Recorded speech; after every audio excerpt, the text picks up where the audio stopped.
आदरणीय प्राचार्य महोदय गीता श्री जी, मेरे विभाग के मेरे सहयोगी और प्यारे बच्चों, सभा जितने भी कार्यक्रम से जुड़े हुए हैं सभी लोग, मैं सभी लोगों का जो है हार्दिक रूप से स्वागत करती हूँ। मैम, हम जो है मंथन इसके विभाग की सोसाइटी की तरफ से, हिंदी विभाग की तरफ से एक मंथन सोसाइटी है हमारी, उसके तरफ से इस तरह के कार्यक्रम करवाते जा रहे हैं बच्चों के लिए, प्रतियोगिता है और इस तरह का। आज जो है इस कार्यक्रम का शुभारंभ है आजादी के अमृत महोत्सव के उपलक्ष्य में। तो पहली जो शख्सियत है हमारे बीच में उपस्थित है अभी, मैम आपका बहुत बहुत स्वागत। और मैं ये चाहूंगी कि अब जो है अब बच्चे ही आपसे सीधा इंट्रो करें, और मैं प्रेरणा को बुलाना चाहूंगी कि वो आए और कार्यक्रम की शुरुआत करें। प्रेरणा, आ जाओ बच्चे। मैम, आज के सुहाने से दिन की सुहानी सी दोपहरिया में मैं प्रेरणा किरण, हिंदी पत्रकारिता एवं जनसंचार की छात्रा, मंथन हिंदी साहित्य सभा की ओर से उपस्थित सभी गुरुजनों, उपस्थित सभी श्रोतागणों एवं आयोजन समिति के सारे सदस्यों का स्वागत करती हूँ। जन्मस्थली बसा है तन मन में, जन्मस्थली बसा है तन मन में, कलम बसा है हर मन में। जन्मस्थली बसा है तन मन में, कलम बसा है हर पल में। अंधियारी गांव से उठती बुलंद आवाज है, सुना है पितृ सत्ता की तबीयत थोड़ी नासाज है। जंजीरें तोड़ उड़ चली है, बात बोली है। धन्यवाद। इन शब्दों के साथ मैं स्वागत करना चाहूंगी एक ऐसी शख्सियत का जिन्होंने अपनी कलम की कलाकारी से एक ही नहीं बल्कि दो दो क्षेत्रों में अपनी कलम का लोहा मनवाया है। मैं बात कर रही हूँ हाशिए की समस्याओं पर आवाज उठाने वाली कथाकार एवं बेबाक पत्रकार सुश्री गीता श्री जी का। नमस्कार मैम। नमस्ते। कैसे हैं आप? बहुत बढ़िया। आप सब कैसे हो? आज मजा आने वाला है आप लोगों से बात करके। आपकी बातें सुन के इतना अच्छा लग रहा है, इतना मजा आया। पितृ सत्ता की तबीयत नासाज, बस तो ये लेखनी से ये सारी चीजें झलकती हैं। ये किक पॉइंट है। बिल्कुल मैम, एक पत्रकारिता के छात्र होने के नाते मेरी ये दिल इच्छा थी कि मैं आपके साथ बैठूं, आपके साथ मेरी मतलब गुफ्तगू हो मेरी, और आज मेरी ये इच्छा पूरी हो गई है। मैम, आपको मैं एक और बात से अवगत कराना चाहूंगी कि आज हमारे इस कार्यक्रम में हिंदी और पत्रकारिता दोनों के छात्र छात्राएं मौजूद हैं, और यह खुशनसीबी है हमारी कि दोनों ही क्षेत्रों में महारत हासिल करने वाली आप आज हमारे समक्ष हैं। धन्यवाद मैम। शुक्रिया। गीता श्री मैम आप में एक हस्ती है, इन्हें किसी परिचय की आवश्यकता नहीं। साहित्य एवं पत्रकारिता से जुड़े अधिकांश लोग आपसे परिचित हैं मैम। हम आज इस कार्यक्रम की शुरुआत आपके बचपन के कुछ किस्सों से करना चाहते हैं। बेबाक पत्रकारिता और लेखन की धनी ऐसे विदुषी का बालपन जानने के लिए हम सभी उत्सुक हैं। Please ma'am.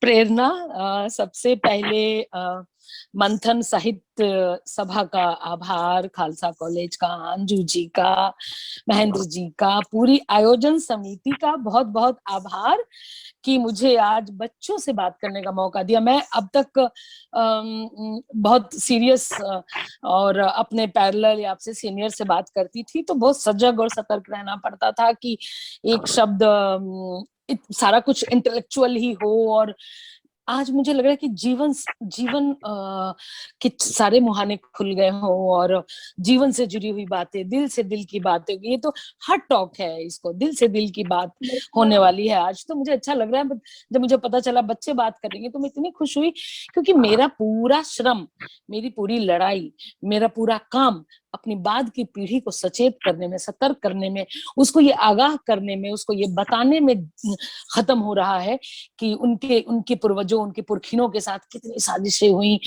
मैं उनको बार बार उनका इतिहास की तरफ ले जाना चाहती हूँ कि आप कुछ भी हासिल करते हो तो आप हमेशा अपने वर्तमान को देखते हुए अपने अतीत को यानी इतिहास को कभी भूलना मत कि आपके पुरखिनों ने कितनी लड़ाई लड़ी आपको ये इस मुकाम तक लाने के लिए, जिस मंच पे बैठ के मैं बात कर रही हूँ, जिस मंच पे बैठ के प्रेरणा आप सवाल पूछ रही हो, ये 19वीं शताब्दी में आसान नहीं था।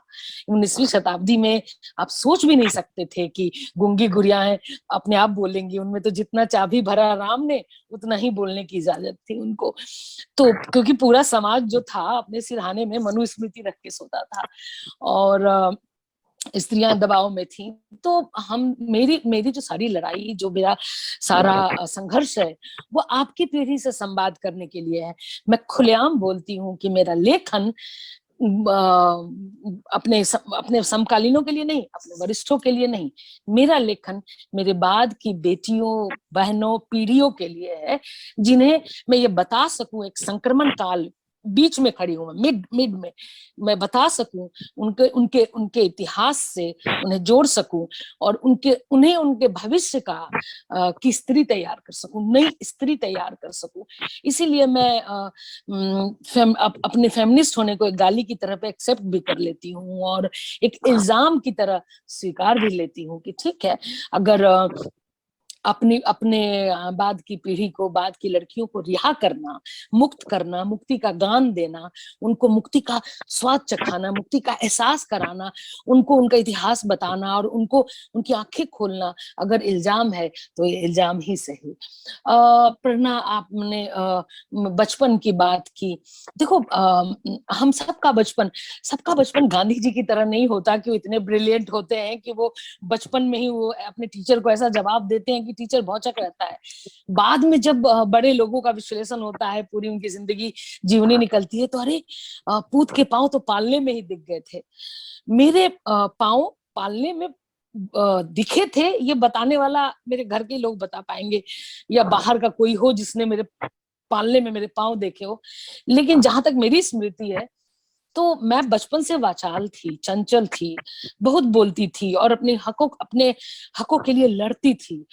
और पढ़ने से ज्यादा, कोर्स का पढ़ने से ज्यादा मुझे दूसरी किताबों में दिलचस्पी थी कि कोर्स की किताबों में मैं उपन्यास छुपा छुपा के, कहानियां छुपा छुपा के, पत्रिकाएं पढ़ती थी। और मुझे याद है कि मैं बचपन में पराग, नंदन, चंदा मामा, चकमक, लोटपोट, इस सब को फ्रेम, सबको बाइंडिंग करा के रखती थी। मैं लेखकों को चिट्ठियां, आज भी मेरे पास कुछ लेखकों की चिट्ठियां पड़ी हैं, मैं लेखकों को चिट्ठियां लिखा करती थी पढ़ने के बाद उनको।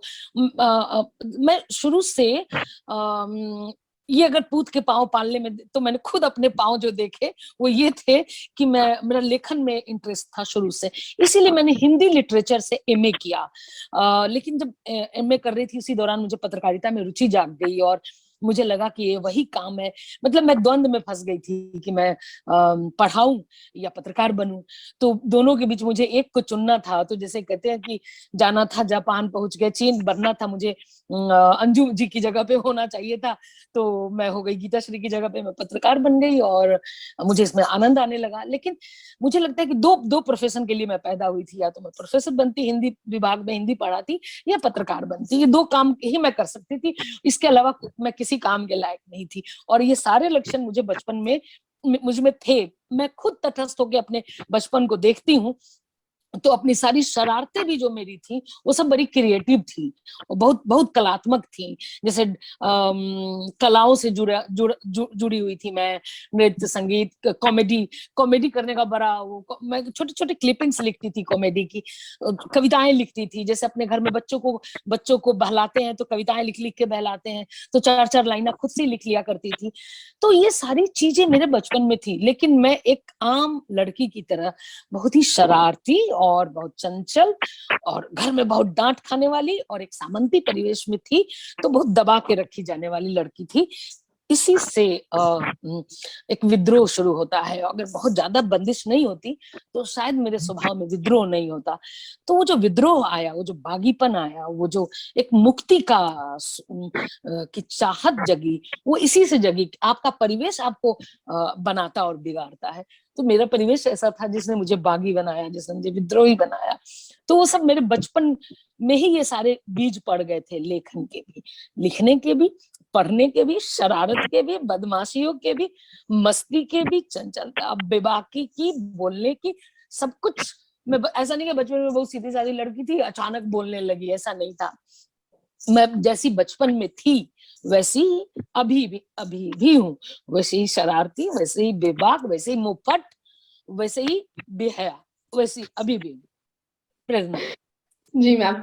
मैम बहुत अच्छी बात है कि आपको बचपन में ही ये सारी चीजें पता चल गई थी कि या तो मतलब आप प्राध्यापक बनेंगी या फिर आप पत्रकारिता के फील्ड में जाएंगी। बट अभी तक बहुत सारी ऐसी समस्याएं होती है, युवाओं की तो बहुत ये समस्या है कि वो लोग समझ नहीं पाते, अपने जीवन का आशय को भी समझ नहीं पाते। ये बहुत अच्छी बात है, ये हमारे हमारे सारे जितने भी युवा साथी यहाँ पे जुड़े हैं उन्हें ये सीख मिलेगी इस चीज से।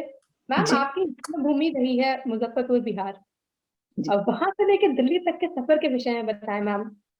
क्या मतलब मन में क्या इच्छा लेकर आप दिल्ली की ओर अपने कदम बढ़ाया, अ, परिवार आपका इस चीज के लिए राजी थे? देखिए परिवार के लोग तो मैं इस पर बहुत बोल चुकी हूँ, बहुत बातें कर चुकी हूँ विभिन्न मंचों पे, और मेरे परिवार के लोगों ने भी देखा है और अब उन्हें ये रियलाइज होता है। लेकिन मैं सच कहूँ, मैं उन्हें अब दोषी नहीं मानती हूँ, और मैंने जिसको कहते हैं क्षमा कर देना, मैंने उन्हें माफ कर दिया है। इसलिए कि दुख बहुत उर्वर होता है। मेरी जो दिल दर्द को दिल में जगह दे अकबर, इल्म से शायरी नहीं आती। मैं कितनी भी पढ़ाई कर लेती, तो जो दर्द मेरे बैकग्राउंड में है या मेरे जहन में है, मेरे लेखन में है, वो किसी भी इल्म से नहीं आता। दर्द आप अर्जित नहीं कर सकते, दुख आप अर्जित नहीं कर सकते। तो वो उन दुखों का बहुत बहुत शुक्रिया, उन बंदिशों का बहुत बहुत शुक्रिया, वो उन पाबंदियों का बहुत बहुत शुक्रिया, उस सामंती परिवेश का, उन दबावों का बहुत बहुत शुक्रिया कि उन्होंने मुझे बहुत उर्वर बनाया, मुझे मुझे एक दृष्टि दी, मेरे भीतर लड़ने का जज्बा दिया, हौसला दिया। मुजफ्फरपुर, मैं वैशाली जिले की बेटी हूँ, मुजफ्फरपुर में पढ़ती थी, वहां फैमिली रहती थी, और वहां के लिए कलकत्ता नजदीक था, लेकिन दिल्ली बहुत दूर थी। हमारे गांव से सारे मजदूर कलकत्ता कमाने जाते थे, और उस समय कलकत्ता का बड़ा जोर था। 80s 90s के बीच की बात है। दिल्ली का क्रेज 90s में शुरू हुआ, 80s के बाद 85 के बाद शुरू हुआ दिल्ली का। हमारी सारी टीचर की बच्चियां यहाँ पढ़ती थी, तो हमारे हिंदी की टीचर कहती थी हमें कि गीता, तुम्हारे डैने हमने देखे हैं, तुम्हारे लिए ये आकाश छोटा पड़ेगा, तुम दिल्ली चली जाओ।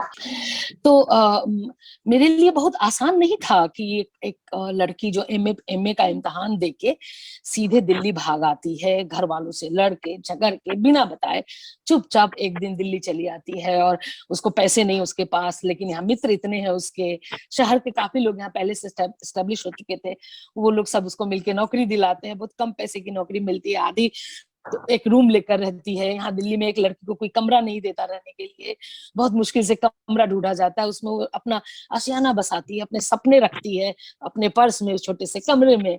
और फिर वो दिल्ली की सड़कों पे, वो कभी घिसट के बसों में चढ़ी नहीं, तो जब बसों में घिसट के चढ़ती थी तो बस के यात्री लोग कहते थे कि दिल्ली में रहना है तो पीटी उषा बनना पड़ेगा। तो बसों में चढ़ते हुए घिसटा जाती थी, उसको चढ़ना नहीं आता था, उसको प्यास लगती थी तो वो पैसे देके पानी खरीदते हुए पीते हुए सोचती थी कि यहाँ पानी खरीद कर पीते हैं। जब किसी के घर जाती थी तो सिर्फ पानी लेकर लोग आते थे, तो लगता था, कल्चरल शॉक लगता था कि कैसा कैसा नगर है जहाँ अतिथि को सिर्फ पानी पिलाते हैं, हमारे यहाँ तो मीठा लेकर आते हैं। तो मैं ऐसे दिल्ली आई और एक कल्चरल शॉक में, सदमे में रहती थी मैं ज्यादातर वक्त, क्योंकि मैं उसके पहले दिल्ली एक बार घूमने आई थी, कॉलेज के समय में आई, दिल्ली घूम कर चली गई। तो इतना अंदाजा नहीं था कि दिल्ली में मुझे रहना भी पड़ेगा। मैंने सोचा नहीं था कि मैं दिल्ली में रहूंगी, क्योंकि मैं सोच रही थी उधर ही के प्राध्यापक बन जाऊंगी। पत्रकार भी मैं हो गई थी मुजफ्फरपुर में, और नवभारत टाइम्स में मैं काम करने लगी थी, एडिटर थे आलोक मेहता, तो मेरा अच्छा खूब रिपोर्ट छपती थी, कैंपस संवाददाता हो गई थी मैं। तो मैंने सोचा नहीं था दिल्ली आऊंगी, लेकिन सबने मुझे कहा कि अगर नेशनल लेवल की पत्रकारिता करनी है तो उसके लिए दिल्ली ही बेस्ट है। लेकिन मेरे भीतर पीएचडी करने की चाहत थी, एक मन में था कि प्राध्यापक बनूं या पत्रकार। मैं हमेशा द्वैत में डोलती रहा। आज भी मैं एक काम करूंगी तो सब पैरेलल दो काम सोचती हूँ, ये करूं, दाएं जाऊं बाएं जाऊं, इधर जाऊं इधर जाऊं। ये द्वैत वाला डबल माइंडेड बहुत है कि ये करूं, कंफ्यूज बहुत रहती हूँ चीजों को लेके कि मैं जैसे खाने को लेके ये खाऊं टाइप का, दो पसंद की चीज होगी तो क्या खाऊं, तो ये तय नहीं कर पाऊंगी कि पहले इसको खाऊं। ये द्वंद हमेशा मेरे भीतर रहा है। तो क्या हुआ, मैं दिल्ली जामिया में पीएचडी में अपने आप को एनरोल कराया। और अशोक चक्रधर जी थे, महेंद्र शर्मा जी उस समय मेरे गाइड थे, और अशोक चक्रधर जी के थ्रू गई थी मैं वहां। तो मैंने 2-2.5 साल तक वहां पे पीएचडी की क्लासेज किए, पढ़ाई की, डायरेक्ट पीएचडी विदाउट एमफिल, क्योंकि एमफिल का टाइम नहीं था, मेरे पास पैसे उतने नहीं थे, मेरे पास समय नहीं था, क्योंकि आते ही नौकरी मिल गई थी, तो उसी पैसे से पीएचडी भी करना था। लेकिन घर वाले नाराज थे, एक पैसा नहीं दे रहे थे, घर वाले मिलने भी नहीं आते थे, और सबने जैसे मुझे बिल्कुल मरा हुआ मान लिया हो, छोड़ दिया हो, इस तरह का। तो अकेले स्ट्रगल किया। लेकिन मुझे लगता है कि अगर मैं शुरू से हॉस्टल में रही हूँ, तो एक जो स्वनिर्भरता थी वो मेरे स्वभाव में थी। दूसरा, मुझे नहीं मालूम था मैं इतनी साहसी हूँ कि मैं अकेली रह लूंगी। आज मैं फैमिली में हुआ, कोई मुझे कहे कि अकेले रहना है, तो मैं अकेले रहने के ख्याल से डर जाती हूँ। लेकिन जबकि मैं इतनी बड़ी हो गई हूँ, मैं रह सकती हूँ, बहुत सारी स्त्रियां अकेली रहती हैं, लेकिन अब एकल रहने के ख्याल से डर लगता है। लेकिन वो दौर था जब मैं 2 साल दिल्ली में अकेली रही, स्ट्रगल किया, नौकरी पर नौकरी बदली, और बीच में पढ़ाई छोड़ दी, पीएचडी छोड़ दी, और फुल फ्लेज्ड जर्नलिस्ट बन गई। तो मुजफ्फरपुर, एक छोटे से गांव की लड़की, मुजफ्फरपुर भी उसके लिए शहर था, और मुजफ्फरपुर से निकल के पटना भी नहीं, सीधा दिल्ली आ गई। तो जैसे कुएं के मेढक को आप समंदर में छोड़ दें, तो उसकी जो हालत होती है, हर तरह के धक्के लगते हैं, कल्चरल शॉक, लोगों का बिहेवियर। यहाँ उस समय जब हम आए थे 90s में, तो एक बिहारी होना गाली था, तो बसों में इधर उधर सुनते रहते, हमारी सहेलियां भी कहती थी बिहारी है क्या। तो आज proud to be a Bihari, लेकिन उस समय हमें लगता था कि अपनी पहचान छुपाएं। अच्छा, छुपाऊं कैसे, मेरी जुबान आज तक बिहारी है, मैं बोलती हूँ तो बिहारी, मैं र का उच्चारण नहीं कर पाती। मैं चाहती तो कोशिश करके ठीक कर सकती थी, लेकिन मेरे भीतर एक अस्मिता का संघर्ष भी था कि मैं क्यों छुपाऊं। हरियाणवी बोलता है सुन, वो बोलता है प्रायस, मध्य प्रदेश वाले बोलते हैं बेनर। तो सब तो अपना टोन बचाए रखते हैं, मैं क्यों अपने टोन को गंवा दूं। तो मैंने कहा ठीक है, मैं जो हूँ, जैसी हूँ, मैं इसी टोन में अपने आप को, मैं अपनी इसी अस्मिता के साथ रहना चाहती हूँ। वो दौर भी हमने देखा जब बिहारी गाली था, ये दौर भी देख रही हूँ जो बिहारी होना मेरे लिए, और गाली खत्म हो चुका, गर्व का विषय है। और एक लेखक, क्या राज्य, क्या प्रदेश, क्या राष्ट्र, लेखक, मैं मानती हूँ कि लेखक एक ग्लोबल नागरिक होता है, क्योंकि वो पूरी वैश्विक उसका पूरा लेखन वैश्विक होता है, क्योंकि वो जब नागरिक के पक्ष में खड़ा होता है, तो वो किसी एक गांव, एक कस्बे, एक प्रदेश का नहीं रह जाता है। जी प्रेरणा, बहुत लंबा जवाब हो गया। मैम, बहुत अच्छी बात आपने कही है। अस्मिता की बात हो जाती है, मैं भी झारखंड से हूँ, तो मुझ में भी ये कुछ दिक्कतें आती हैं। हम लोग एक थे। कल्चरल शॉक, ये जब मैं भी दिल्ली गई थी तो उस वक्त मुझे भी लगा था मैं पानियां खरीद के पी रही हूँ, तो ये सारी चीजें मुझे भी। हाँ जी मैम। मैम, आपने बताया कि साहित्य की विद्यार्थी रही हैं, मास्टर्स किया है आपने साहित्य में। जी, साहित्य के विद्यार्थी होते हुए ऐसा कौन सा आकर्षण था जिससे आप पत्रकारिता के पेशे की ओर खिंची गई? बताते, बहुत बढ़िया सवाल है, क्योंकि देखो मैं तो एमए में थी, और साहित्य कुंज नामक साहित्य की संस्था चलाती थी, मैं उसकी कल्चरल सेक्रेटरी थी, और खूब प्रोग्राम्स कराती थी, रात भर कभी सम्मेलन। तब मेरे शहर में लोग कहते थे कैसी लड़की। पता है, मैं कभी कभी घर जाती थी तो ऐसे छोटी सी चारदीवारी तूफान के अंदर कूदती थी, और चुपके से घर में घुसती थी, क्योंकि देर रात, और छोटे से शहर में एक लड़की कभी सम्मेलन करा रही है, कविता पाठ करके आ रही है, तो घर में सबकी प्रकटिता नहीं रहती थी।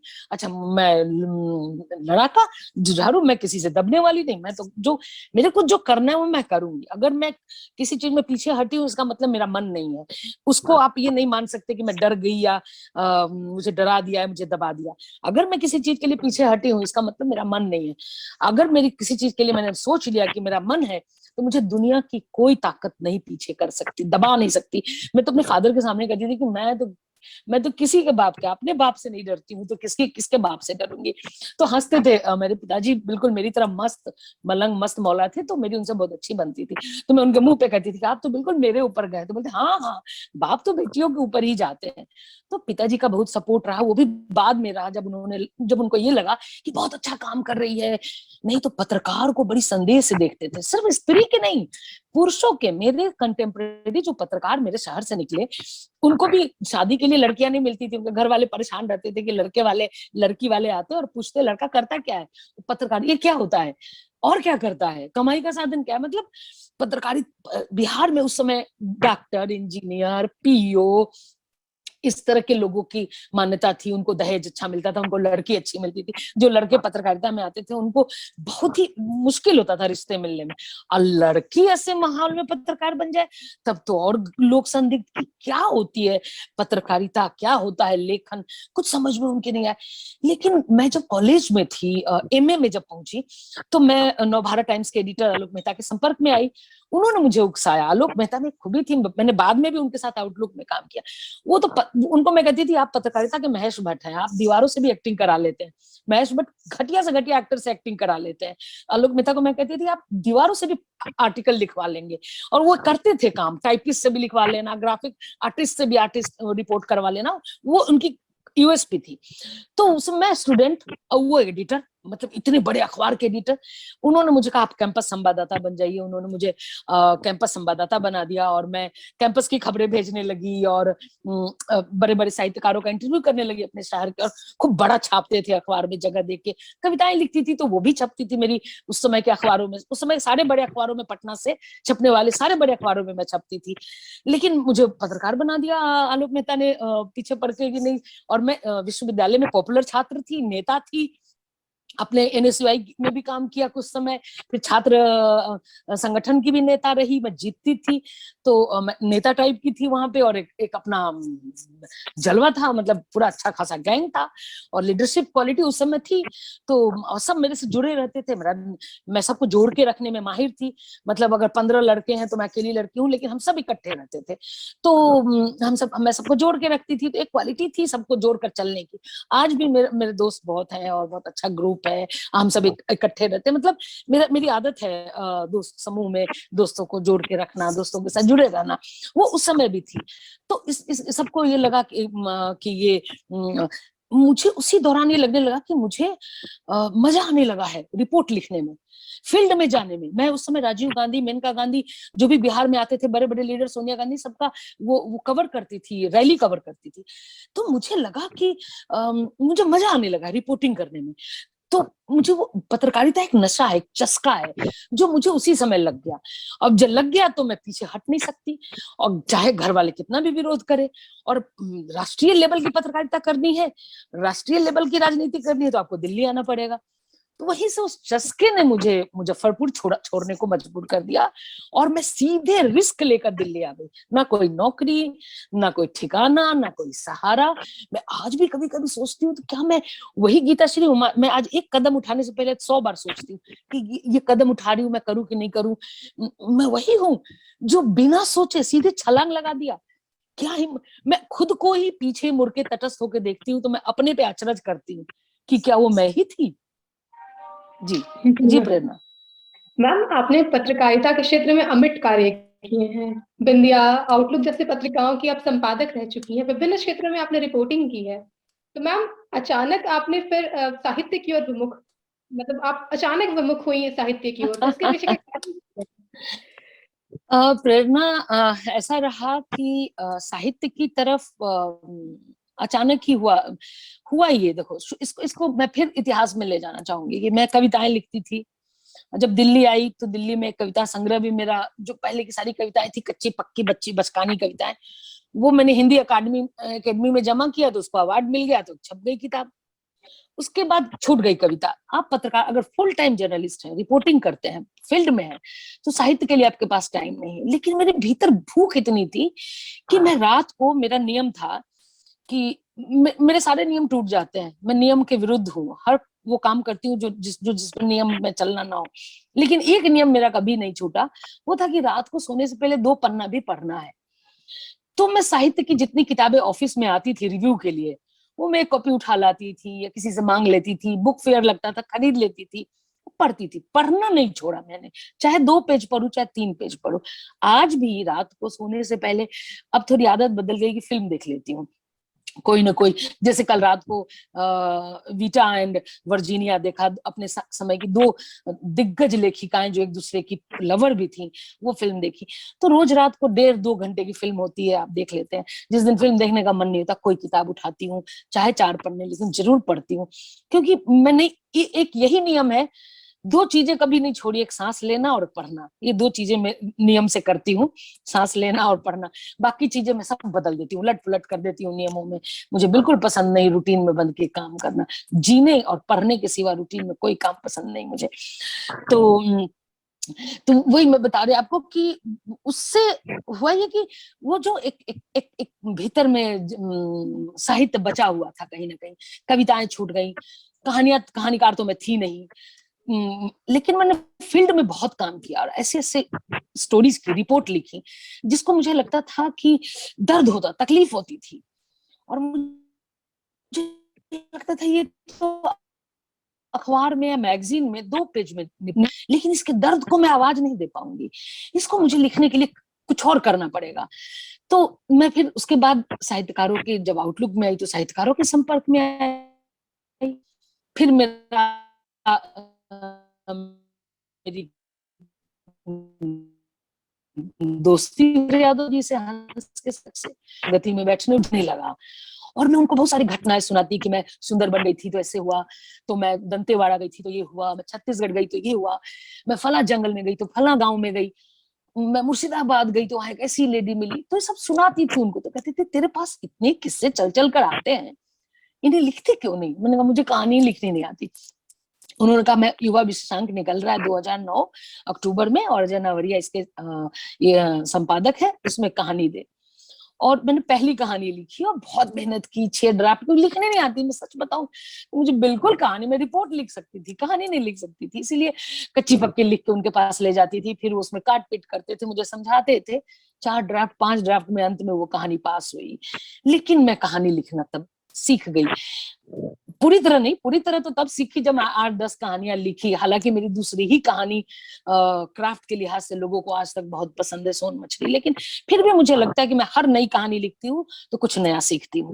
तो मैं अपने को ये नहीं मानूंगी कि मैं बहुत सीख गई, कुछ भी नहीं सीखी। मैं पत्रकारिता कर ली, वही कहा पूरा सीख पाई, कुछ भी, सारी विधा कोई पूरी तरह सीखता नहीं है।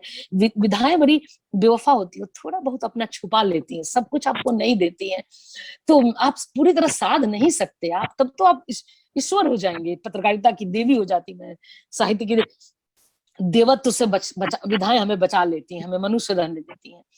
तो इसीलिए तो फिर वो साहित्यकार जगह, जब मैं पत्रिका में आई, रिपोर्टिंग खत्म हुई मेरी, मैं डेस्क पे आई, तब मेरे पास समय हुआ और फिर संगति हुई, तो मैंने सोचना शुरू किया, फिर अपने भीतर की कहानियों को ढूंढना शुरू किया, स्मृतियों में गई, और जितने किस्से कहानियां सब थे, बचपन के, जवानी के, सब सुने हुए कॉलेज के दिनों, उन सबको स्मृतियों में मैंने खंगाला और फिर मैंने लिखना शुरू किया।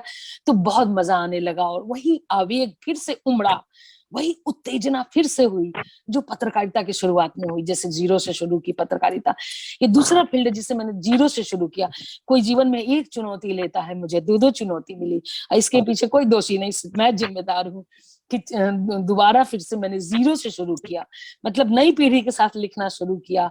और मैं बहुत तेज गति से चल रही थी, क्योंकि मैं बहुत लेट से आई थी, 40 क्रॉस करने के बाद आई थी पत्रकारिता में। तो मुझे लगा कि मुझे अपने कंटेम्परेरी के बराबर पहुंचना है, तो मैंने स्पीड तेज कर दी।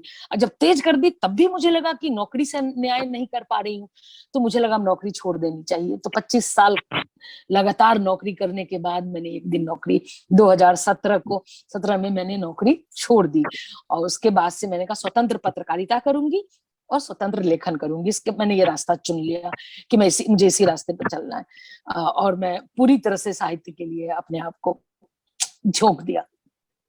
जी मैम, संगत की महत्व को आपने बताया अभी कि संगत का ही असर था जो आप फिर से साहित्य की ओर विमुख हुई हैं। जी मैम, आपने सुंदरवन का यहाँ पे भी मतलब बात छेड़ा है, तो सुंदरवन जलवायु परिवर्तन का जो बेहद आपने मतलब होता है ना कि वो सनसनीखेज आपने रिपोर्टिंग की थी उस वक्त, जिसके लिए आपको centre for science and environment की ओर से मीडिया छात्रवृत्ति भी प्रदान की गई थी। तो हमारे सभी श्रोता ये जानने के लिए बहुत उत्सुक है कि पर्यावरण रिपोर्टिंग की ओर आपका रुझान कैसे हुआ? देखो, मैं जब पॉलिटिकल रिपोर्टर थी, पॉलिटिकल रिपोर्टिंग करती थी, तब कुछ नहीं करती थी, सिर्फ रात दिन वो नेताजी क्या बोले, वो पार्टी क्या बोल रही है, सरकार क्या बोल रही है, प्रेस कॉन्फ्रेंस, सब खबरें लिखो, इसके अलावा दाएं बाएं कुछ नहीं देखा। जब मैं डेस्क पे आई आउटलुक में, और तो मुझे डेस्क का काम सीखने का मौका मिला। पत्रकारिता में हर फील्ड का अलग काम होता है और सब में आप कुछ नया सीखते हैं, तो मुझे सीखने का मौका मिला। उसी समय मुझे जो हम लोगों को काम दिया जाता है, मुझे जो काम दिया गया था उसमें साहित्य पेज था, पर्यावरण था, कुछ स्टेट्स थे जैसे नॉर्थ ईस्ट का पूरा, तो हम लोग इंचार्ज होते हैं उस पेज के, उसके आर्टिकल्स के। तो उसी दौरान पर्यावरण पे उन दिनों बहुत खबरें आ रही थी, और सुंदरबन पे एक स्टोरी पश्चिम बंगाल से एक रिपोर्टर ने भेजी थी।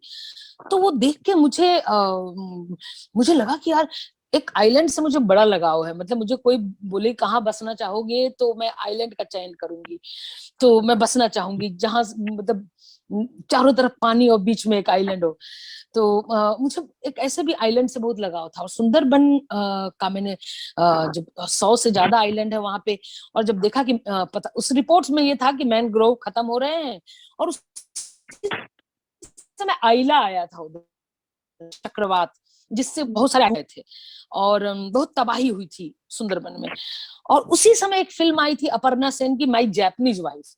उस जैपनीज वाइफ में एक सुंदरबन में मल्लाह रहता है, एक लड़का रहता है, एक लड़की जापान में रहती है। उन दोनों के बीच चिट्ठियों के माध्यम से प्यार होता है।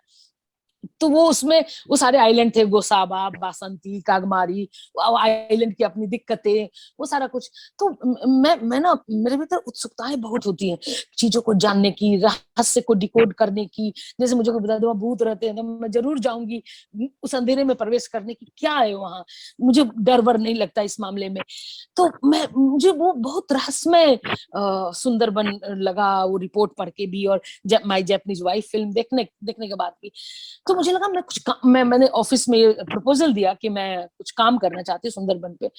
उसी समय सुनीता नारायण है सीएससी की डायरेक्टर, उन्होंने फेलोशिप निकाली थी। तो मैंने उस फेलोशिप में पर्यावरण पे ही वो कराते हैं। तो जिसे मौका मिला, अंधा क्या चाहे दो आंख, तो मुझे मौका मिल गया। मैंने वो प्रपोजल भर के भेज दिया वहां। ये उम्मीद नहीं थी कि मुझे मिल जाएगा, वो मुझे मिल गया फेलोशिप। जब फेलोशिप मिल गया तो दफ्तर ने मुझे आजादी दे दी कि जाओ घूमो लिखो, क्योंकि सारा फेलोशिप के पैसे थे। ऐसे दफ्तर को लगता कि भाई इतना खर्चा दफ्तर एक रिपोर्ट के लिए करे, रिपोर्टर वहां है वो लिख देगा, यहाँ से क्यों भेजूं। ज्यादातर दफ्तर ये सोचते हैं कि लोकल लोगों से करा लो, यहाँ से क्यों भेजना। और मेरा है कि मुझे फील्ड में जाना ही जाना है, मैं फील्ड वाली हूँ। तो फेलोशिप के बहाने फिर मैं सुंदरबन में काफी दिन रही, कई आइलैंड घूमी, दरिया, समंदर, नदी सब लांगा मैं रही, और वहां के लोगों से मिलजुल के फिर मैंने तो अपनी आंखों से सारी तबाही देखी, अपनी आंखों से सारी समस्या देखी, अपनी आंखों से उनकी तकलीफ देखी। फिर मैंने आके रिपोर्ट लिखी, सुनीता नारायण को भी कई सारी रिपोर्ट भेजी, और पर्यावरण पे काम किया।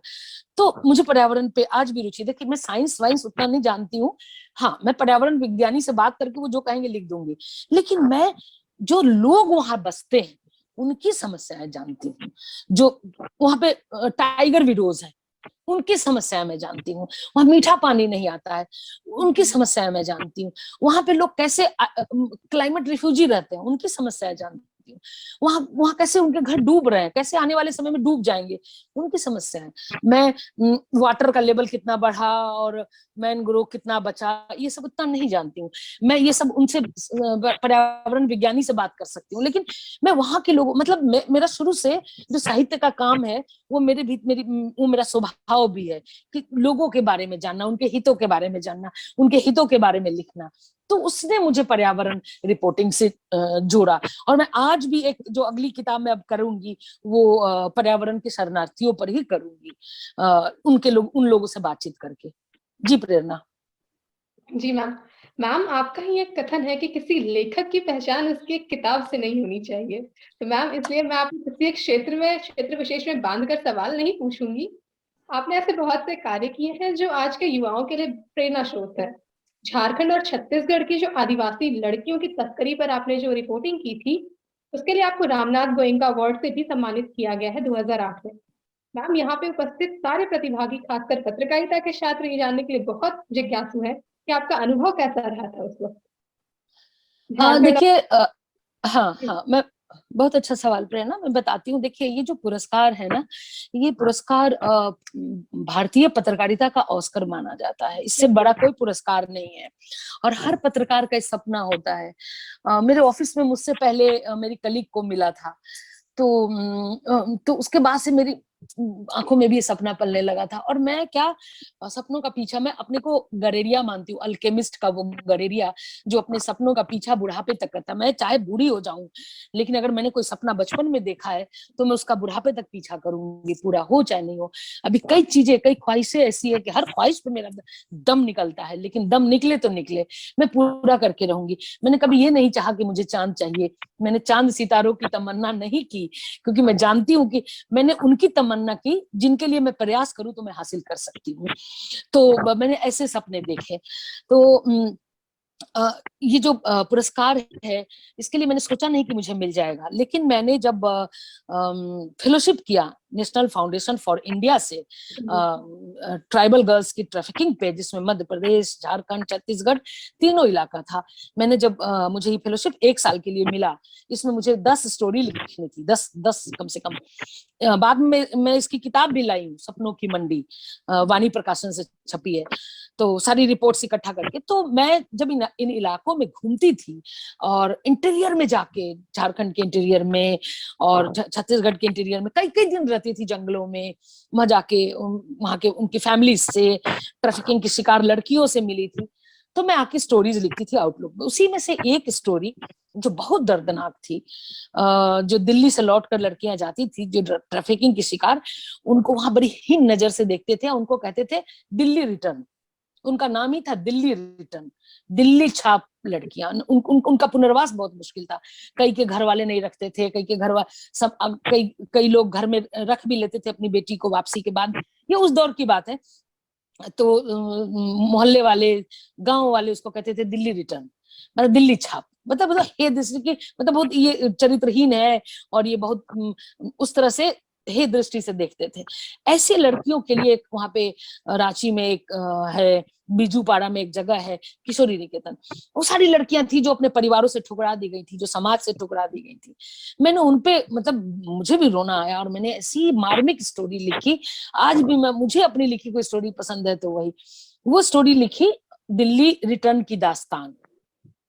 वो स्टोरी थी दिल्ली रिटर्न की दास्तान। वो स्टोरी छपी आउटलुक में, और उसके बाद वही स्टोरी मैंने रामनाथ गोयनका अवार्ड के लिए भेज दी।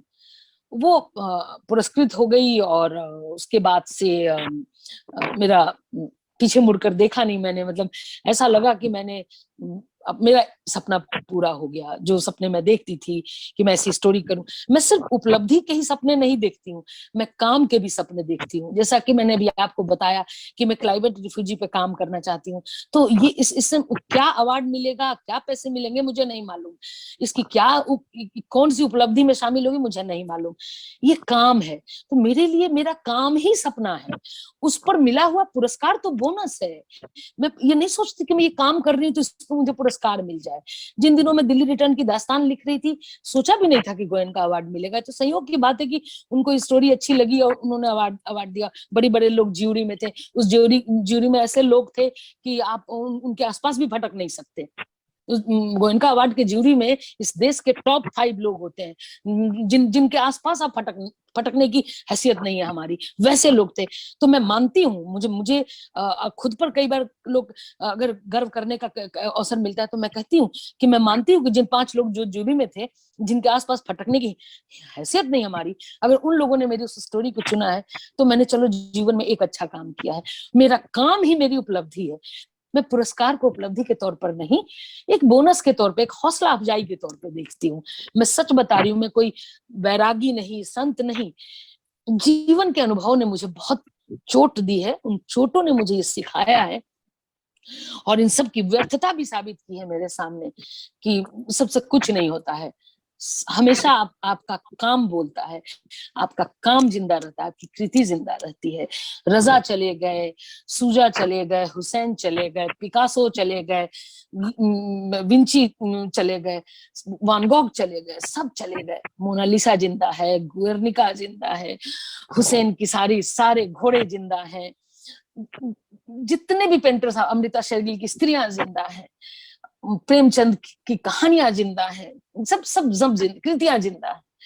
तो काम ही सबसे बड़ा पुरस्कार, काम ही सबसे बड़ी उपलब्धि है, ये मेरा मानना है। किसी को लगेगा कि बहुत बड़ी बात कह रही है, लेकिन मैं अपने जीवन के अनुभव से एक परिपक्व स्त्री और लेखक होने के नाते ऐसा बोल पा रही, आज बोल पा रही। शायद 10 साल पहले मैं ऐसा नहीं बोल पाती। 10 साल पहले मैं भी लालसा रखती थी कि मुझे ये पुरस्कार मिले, वो मिले। अब मुझे लगता है कि मैं एक बेहतर किताब लिख दूं, एक बेहतर काम कर लूं, एक ऐसी किताब लिख दूं कि सबको झकझोर दे, सब उसे पसंद करें, सब उसको पढ़ के मुझे ढूंढे। एकदम ही दिल की बात आपसे शेयर कर रही हूँ, और शेयर करते हुए मैं भावुक हो रही हूँ। जी मैम, आपकी बातें सच में मतलब ऐसा लग रहा है कि इतनी सच्चाई है इन बातों में कि सभी को अपने अपने जीवन में इन बातों को ढालना जरूरी होता है कि काम ही बोलता है। आज के जमाने में तो लोग यही बोलते हैं, पैसा बोलता है, बट ये बात सच्चाई है कि काम बोलता है। जी मैम। मैम, संपादन से संबंधित मैं एक और प्रश्न आपसे करना चाहूंगी। आप पत्रिकाओं की संपादक रही हैं। एक पत्रिका का संपादन करते वक्त आपको किन चुनौतियों का सामना करना पड़ा, तथा एक पत्रिका के संपादन और एक किताब के संपादन में क्या अंतर आपने महसूस किया मैम?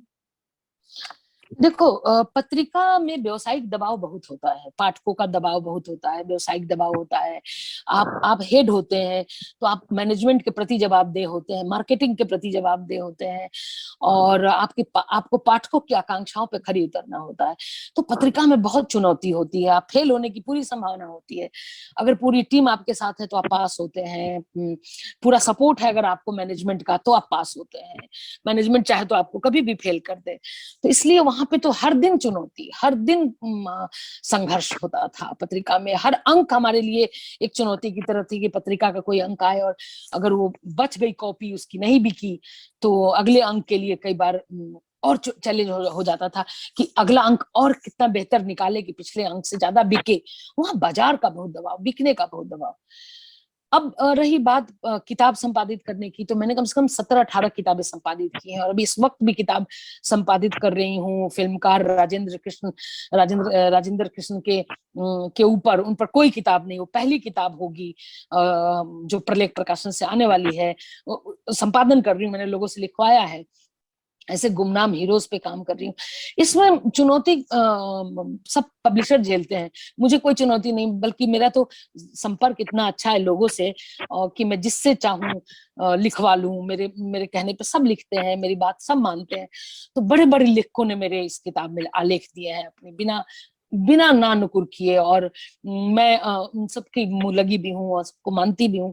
तो पीछे पड़ जाती हूँ, देना पड़ेगा, कैसे नहीं देंगे, तो दुलार से आप कहोगे तो कोई भी लिख देगा, तो मैं लिखवा लेती हूँ। तो किताब संपादित करने में बहुत मजा आया मुझे, बहुत लेखकों का सहयोग मिला, प्रकाशकों का सहयोग मिला। आज भी अगर मैं तैयार हो जाऊं संपादन के लिए तो सारे पब्लिशर मुझ पे काम छोड़ देते हैं, और उनका ये कहना है कि अगर मुझ पे काम छोड़ा है तो उनको ये भरोसा है कि किताब अच्छी बनेगी, मैं कंप्रोमाइज नहीं करूंगी, भर्ती का माल उसमें नहीं रखूंगी, उम्दा उत्कृष्ट संपादन करूंगी, चाहे भूमिका लिखने से लेके सामग्री के चयन तक मैं बेहतर करूंगी। क्योंकि मुझे मालूम है कि किताब अंततः प्रकाशक को बेचना होता है, और आप खराब चीजें डाल के प्रकाशक को नुकसान नहीं पहुंचा सकते।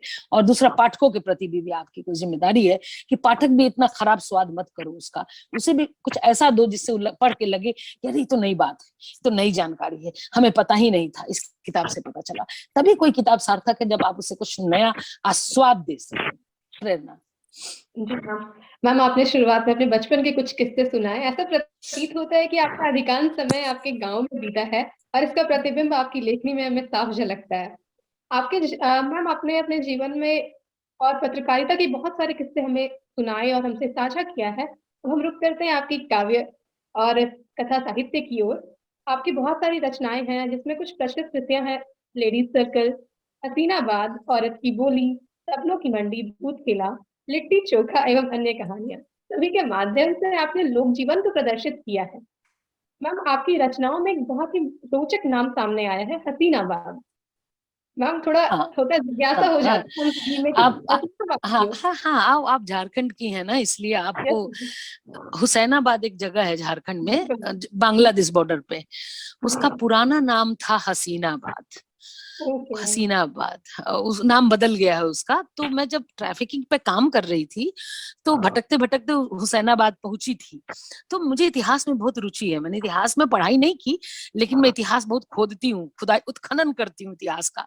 तो मैंने हुसैनाबाद का उत्खनन शुरू किया कि ये इस उत्खनन करने की वजह थी मेरे पास, क्योंकि मैं एक ऐसी बस्ती में पहुंची थी जहां वो रेड लाइट एरिया था, जहाँ पे हालांकि अब वहां पे वो सब काम नहीं होते, उनका पुनर्वास हो रहा है अब, लेकिन कुछ औरतें थी जो बाहर बैठी थी चबूतरे पे, वो सब एक्स सेक्स वर्कर थी। तो वहां लोगों ने फिर मुझे बताया कि ये सब ठाकुरों ने पैरेलल घर बनाते थे यहाँ पे, उनको एक घर बना के देते थे जो मिस्ट्रेस रखने का एक ट्रेंड था। जमींदार थे जब बिहार और झारखंड में, तो बंगाल में जमींदारों का तो बोलबाला था।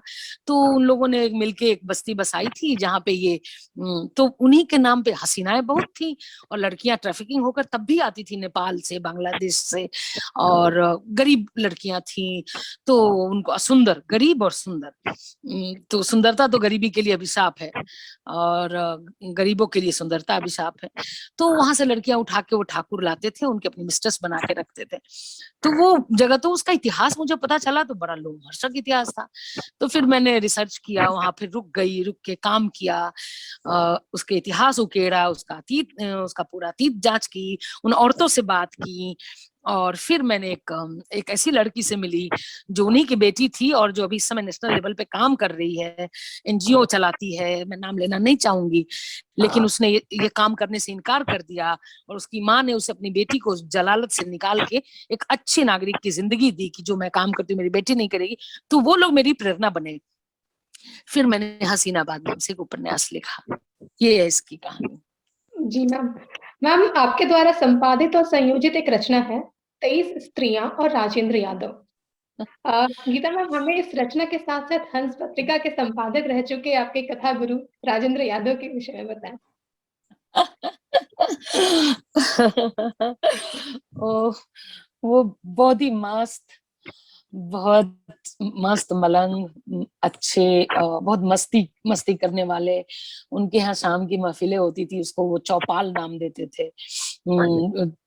चौपलिए, हम सब चौपलिए थे शाम के, और कोई ना कोई टॉपिक छेड़ते थे, उस टॉपिक पर फिर हम लोग लंबी बहसें करते थे, और वहां पे वो राय विचार करते थे अपने पत्रिका के बारे में। हम लोग कुछ लोग थे जो नियमित थे उनके घर शाम की बैठकों में, और मैं ऑफिस भी जाती थी। मतलब मेरे से तो बहुत घरेलू संबंध थे, मेरे घर भी आते थे, और बहुत घर आते थे मेरे, और मैं उनके घर जाती थी। हम लोग का घरेलू संबंध था, उनकी बेटी से भी, मन्नू जी से भी, रचना यादव से भी। आज तक रचना यादव से मेरी बहुत अच्छी दोस्ती है। हंस मेरा परिवार है, मेरा घर है। उसके संपादक संजय साहा मेरे बड़े भाई की तरह है। मतलब हंस परिवार मेरा परिवार है, मैं ये कह सकती हूँ। और राजेंद्र जी के बारे में क्या कहना, एक क्लीशे है कि सूरज को दिया दिखाने जैसा। तो उनके बारे में क्या कहूँ, उनसे कहानी कथा लिखना सीखा। वो एक पाठशाला थे, जिनकी जिन गुरुकुल था उनका, जिसके गुरुकुल की मैं छात्रा रही हूँ। तो छात्रा क्या बोलेगी, बस यही है कि मेरे कथा का रोम रोम उनका ऋणी है, उन्हीं से सीखा है। सब कुछ कथा दृष्टि उन्हीं से पाई है।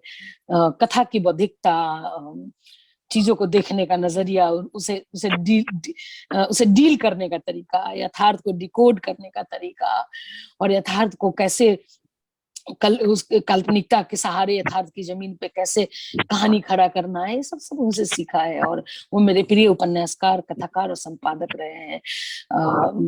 तो इसलिए उनके बारे में तो बहुत किताब लिखने की वाली हूँ मैं अभी, क्योंकि उनके जाने का गम इतना ज्यादा था कि मैं बहुत ज्यादा दुख में होती हूँ तो नहीं, दुख मुझे स्थगित कर देता है और सुख मुझे खोल देता है। तो मैं बहुत ज्यादा दुख में होती हूँ तो नहीं लिख पाती हूँ।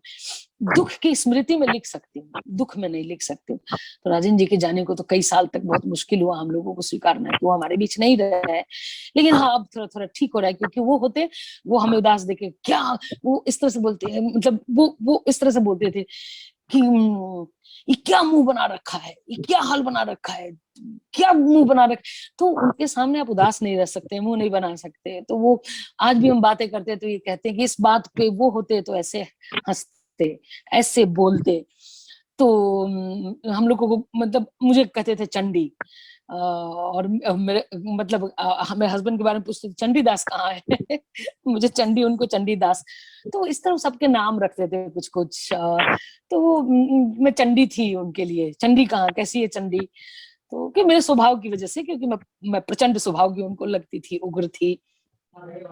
हाँ, तो उनको लगती थी, तो वो उनकी संगति में दिल्ली बहुत बहुत अच्छी थी। दिल्ली की शामें रचनात्मक थी। उनके जाने के बाद दिल्ली में साहित्यिक महफिलें खत्म हो गई। उनके जाने के बाद दिल्ली में कोई साहित्यिक ठौर नहीं है जहां आप बैठ सके, साहित्य पे गप गोष्ठी कर सके। कोई ऐसा वरिष्ठ नहीं है दिल्ली में जो आपको छांव दे सके, जिसके पास आप बैठ के आप अपने साहित्य की चर्चा कर सके। सब अपने अपने में लगे हैं, सबको अपनी अपनी फिक्र है। बाद आने वाली पीढ़ियों को कैसे तैयार करते हैं, वो तैयार करने वाली पीढ़ी कालिया जी, राजेंद्र यादव जी की पीढ़ी थी, वो खत्म हो गई। रविंद्र कालिया, राजेंद्र यादव, ये लोग थे जो पीढ़ियां तैयार करते थे अपनी सोहबत में रख के, अपनी छांव में रख के। वो छांव ही खत्म हो गई। राजेंद्र यादव एक छांव थे सबके लिए, वो छांव चली गई। अब दिल्ली में कोई साहित्यिक ठौर नहीं है, कोई ठिकाना नहीं है। छोटे छोटे ग्रुप्स हैं, छोटे छोटे लालची लोग हैं, छोटे बहुत अच्छा माहौल यहाँ नहीं है। जी मैम। मैम एक पॉइंट इसमें मिस हो गया कि 23 और राजेंद्र यादव। हाँ मुझे हाँ, मैं बताता। हाँ, ये किताब के बारे में आपने पूछा नहीं, तो इसलिए मैंने बताया नहीं। ये इस किताब का आइडिया मेरा था, और इस किताब में मैंने लिखा भी है कि एक बार राजन जी का बर्थडे हम लोग मना रहे थे अपनी दोस्त जयंती के घर पे, तो मैंने वहां एक प्रस्ताव दिया कि आपके जन्मदिन पर मैं घोषणा करती हूँ कि मैं आपके ऊपर एक ऐसी किताब चाहती हूँ जिसमें सिर्फ स्त्रियां लिखें आपके ऊपर। तो मेरा आइडिया था, तो राजन जी ने कहा अभी रुक जा। तो मैंने उनसे लड़ाई की, मेरी लड़ाई भी होती थी। मैंने कहा क्यों रुक जा, मैं उसमें सिर्फ पत्रकार थी, साहित्यकार नहीं थी, कोई कहानी वानी मैंने नहीं लिखी थी। तो राजन जी ने कहा पहले अभी तू मुझे जानती कितना है, अभी पहले कुछ साल और जान। फिर इस प्रस्ताव के 2 साल बाद उन्होंने मुझे एक दिन कहा कि अब तू कर सकती है ये काम। तो उन 2 सालों में उन्होंने मेरी प्रतिभा को परखा, तुरंत मौका नहीं दिया कि तुरंत मैंने प्रस्ताव दिया हो और उन्होंने मुझे कहा कर ले, नहीं। 2 साल उन्होंने मुझे परखा कि कर सकती है कि नहीं, इसमें योग्यता है कि नहीं, इसके पास भाषा है कि नहीं, इसके पास वो संस्कार है कि नहीं है। उन्होंने 2 साल मुझे अपनी संगति में बैठकी में परखा, मेरे विचारों को सुना, तब उन्होंने मुझे हरी झंडी दी, हाँ आप कर सकती है। तो मैं लड़ी भी कि 2 साल तक आप मुझे लटका के रखा आपने। तो खैर, फिर ये आइडिया मेरा था। मैंने फिर सबसे आर्टिकल लिए, लिखवाए, कुछ पहले से उनके पास थे, उन्होंने दिए, कुछ लोगों ने, कुछ महिलाओं ने मेरे कहने पे किया। फिर किताब घर से छपी ये किताब, और इस तरह की हिंदी में ये पहली किताब है। जब छपी थी उस साल की बेस्ट सेलर किताब हुई थी। बुक फेयर में धूम मच गई थी इस किताब की, क्योंकि इस तरह की पहली किताब है कि कोई एक पुरुष लेखक और 23 लेखिकाएं उनके बारे में अच्छा बुरा खराब सब लिखे। ऐसा नहीं कि इनमें इनका प्रशस्ति गान है। राजेंद्र यादव प्रशंसा को बहुत अश्लील मानते थे, कहते थे कि अगर कोई तेरी, वो एक तो विनम्रता से बड़े डरते थे, कोई बहुत विनम्र होकर आए तो डर जाते थे, पता नहीं क्या चाहता है, क्या घात करेगा। और दूसरा, कोई बहुत प्रशंसा करे तो कहते थे बात बनी नहीं, इतनी प्रशंसा ठीक नहीं। जब तक आलोचना ना हो, कोई कमियां ना निकाले, तो तीर निशाने पे नहीं लगा। तो इसीलिए जो 23 लेखिकाएं और राजेंद्र यादव किताब है, उसमें उनकी प्रशंसा नहीं है, इसमें उनकी खूब धुलाई हुई है, खूब इनके खिलाफ लिखा है। आप पढ़ेंगे तो जानेंगे। मनीषा का एक लेख है उसमें, उसने खूब इनको खरी खोटी सुनाई है। तो अपने अपने हिस्से के राजेंद्र यादव सबके उसमें व्यक्त हुए हैं, और सबने खुल कर लिखा है। राजेंद्र यादव इतना निर्भय कर देते थे आपको कि आप उनके मुंह पर उनकी आलोचना करके जा सकते थे, तो उनसे कोई डरता नहीं था। खड़ी खड़ी उनके मुंह पे बोलते। ऐसी हिम्मत, ऐसा साहस बहुत लोगों में नहीं है, इतनी उदारता मैंने बहुत कम लोगों में देखी। आज एक किसी की कहानी की आलोचना कर दो तो अगला तो लगता है जीवन भर के दुश्मनी ही ठान ले। आप राजेंद्र यादव को कुछ भी बोल दो, इस किताब को जो पढ़ेंगे वो जानते होंगे कि इस किताब में खूब उनकी आलोचना हुई है, लेकिन वो बड़े प्रसन्न थे। किताब खूब बिकी, और मुझे खुशी है कि मैंने एक ऐतिहासिक किताब संपादित की, मुझे खुशी है। और बड़े कड़े इम्तिहान में पास होने के बाद कुछ काम लगता है, कुछ काम मैंने जीवन में ठीक कर लिए। बिल्कुल मैम, कुछ नहीं मैम, आपने बहुत काम जीवन में बहुत अच्छे किए हैं जो हमारे लिए बहुत प्रेरणा स्रोत है अभी। मैम, आपकी एक बहुत ही प्रसिद्ध रचना है जिसका नाम है भूत खेला। जी, भूत के अंतर्गत आपने जिन समस्याओं को उजागर किया है, वैसी घटनाएं आए दिन आजकल अखबार में देखने को मिलती है हमें। तो आज भी हमारे समाज में ये बहुत बड़ी चुनौती बनकर उभर रही है। तो आप इस समस्या के विषय में क्या कहना चाहेंगी? अरे भूत खेला में देखो, ये जो भूत है ना, वो रियल भूत नहीं, ये हमारे भीतर का गिल्ट है, अपराध बोध है, जो जो हमें सताता रहता है। तो इनमें तो वही कहानियों का चयन किया है मैंने, जो कहीं ना कहीं स्त्रियों को जो सताते हैं और मार देते हैं, गाँव में दहेज हत्याएं होती हैं, या दुश्मनी में स्त्रियां मार दी जाती हैं तो उनकी रूहें भटकती हैं। तो बड़ा प्रतीकात्मक भूत है, इसमें सिंबॉलिक भूत है। तो उसी तरह से, और गाँव में बहुत ज्यादा समस्याएं थी, हमारे बचपन के बहुत सारे किस्से हैं इसमें। लेकिन अब तो भूत सुनाई कम देता है। अब आपको पश्चिम में बहुत भूत है। आप यूरोप जाएंगे तो वहाँ घोस्ट टूर होता है, बताएंगे कि नाजी कैंप था, तो यहाँ पे एक अभी भी एक बच्चियां रोती हैं, तो यहाँ रूहें भटकती हैं। तो ये किला है, तो भूतहा किला है। हॉन्टेड अपने यहाँ भी है, भानगढ़ का किला हॉन्टेड है, हॉन्टेड प्लेसेस हैं अपने यहाँ भी। लेकिन उसमें रिपोर्टर्स घूम कर आए, उन्हें तो भूत नहीं मिले। तो जब तक आपको एक्सपीरियंस नहीं होगा, वो आप कैसे कहेंगे कि वहां भूत है? मुझे ऐसा कोई एक्सपीरियंस नहीं था, लेकिन मैंने वो बचपन के सारे, चूंकि भय भी एक मनोरंजन है, और हम लोग बचपन में बहुत इस तरह के किस्से सुनते थे, तो उन किस्सों की एक स्मृति थी मेरे पास। और तो फिर उसको मैंने एक वैचारिकी से जोड़ के एक मैंने भूत खेला नाम से एक किताब तैयार की। वो वाणी प्रकाशन की जो अदिति माहेश्वरी है, ये आइडिया उनका था कि भूतों को किस्से लिखे जाएं, और मैं बहुत पहले से ही इन कहानियों पे काम कर रही थी, मेरा भी मन था, और उनका आइडिया था, मेरा मन था।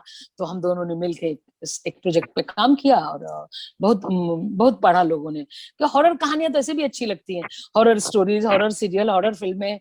मैं ही सबसे अधिक हॉरर फिल्में देखती हूँ, मुझे बहुत पसंद है। डरने, रोमांच, रोंगटे खड़े हो जाते हैं, तो वो मजा आता है। तो वो मैं जानती हूँ कि इस तरह के किस्से पढ़ने में लोगों को मजा आता है। तो एक दिमाग में ये भी था, और ये भी रिस्क था कि अपने यहाँ पल्प को, पॉपुलर लिटरेचर को सीरियस लिटरेचर में नहीं काउंट करते हैं। तो मुझे पता था मेरी ये किताब कतार से बाहर कर दी जाएगी। तो जिस साल ये छपी थी, उस साल की कहानी संग्रहों की जो सूची आई, उसमें भूत खेला नहीं था। मुझे कोई प्रॉब्लम नहीं, सबसे अधिक बिकने वाली किताब थी, लेकिन साहित्य की लिस्ट में वो भूत खेला कहीं नहीं थी। कोई बात नहीं, मैंने कहा ना कि मैं सिर्फ काम करती हूँ, मैंने परवाह करनी छोड़ दी है। जी मैं मैम। बनियागिरी नहीं कर सकती इस तरह से कि इसको वहां काउंट करो, उसको वहां काउंट करो। करो मत, वक्त से बड़ा जज कोई नहीं, वक्त से बड़ा इंसाफ करने वाला कोई नहीं, इसलिए सब कुछ वक्त पे छोड़ना चाहिए। जी बिल्कुल। प्रेरणा, मुझे लगता है समय हो चला है यस और मैम। मैं बहुत बोल चुकी समय, हूँ। बिल्कुल मैम, समय हो चला है। और मैं चाहती हूँ कि कुछ प्रश्न हम अपने श्रोता से भी ले लें, क्योंकि उनकी भी जिज्ञासा है कि वो आपसे बात करें। जी जी। Yes ma'am. तो आप में से जो भी कुछ भी मैम से प्रश्न करना चाहते हैं, तो प्लीज अपना, या तो आप हैंड रेज करें या फिर चैट बॉक्स में क्वेश्चन डाल दें, प्लीज।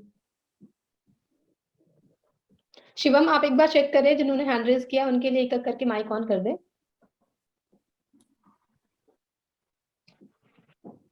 हेलो मैम, नमस्ते। नमस्ते। मैम मेरा एक क्वेश्चन है कि फिलहाल आज के समकालीन में लेखकों में आपको कौन से लेखक सबसे ज्यादा पसंद हैं, और आप आने वाली जो पीढ़ी है क्या कहना चाहती हैं, जैसे हिंदी और हिंदी पत्रकारिता के इन लेखकों को पढ़ें, इनकी किताबें पढ़ें? देखिए, मेरी जो राय है, मेरी राय में है कि मैं सबको पढ़ती हूँ। मैं दूसरों को क्या राय दूं? मैं ये कहूंगी कि पहले क्लासिक्स पढ़िए, ओल्ड क्लासिक्स, आप पुरानी किताबें, पहले वरिष्ठ लेखकों को पढ़ लीजिए, फिर कंटेम्प्रेरी को पढ़िए, युवाओं को भी पढ़िए। आप पढ़ने के लिए सिलेक्टिव हो सकते हैं कि सबको पढ़ना जरूरी नहीं है, लेकिन आप नजर रखिए अपने समय पर कि किनकी किताबों की चर्चा हो रही है, कौन सा किताब बढ़िया, कौन सी किताब अच्छी है, किसके रिव्यूज कैसे आ रहे हैं। जैसे मैं फिल्म देखते समय देखती हूँ रिव्यूज, हम कहीं घूमने जाते हैं तो ट्रिप एडवाइजर पे देखते हैं ना कि क्या टिप्स है उस पे, कितने उसको स्टार दिए गए हैं।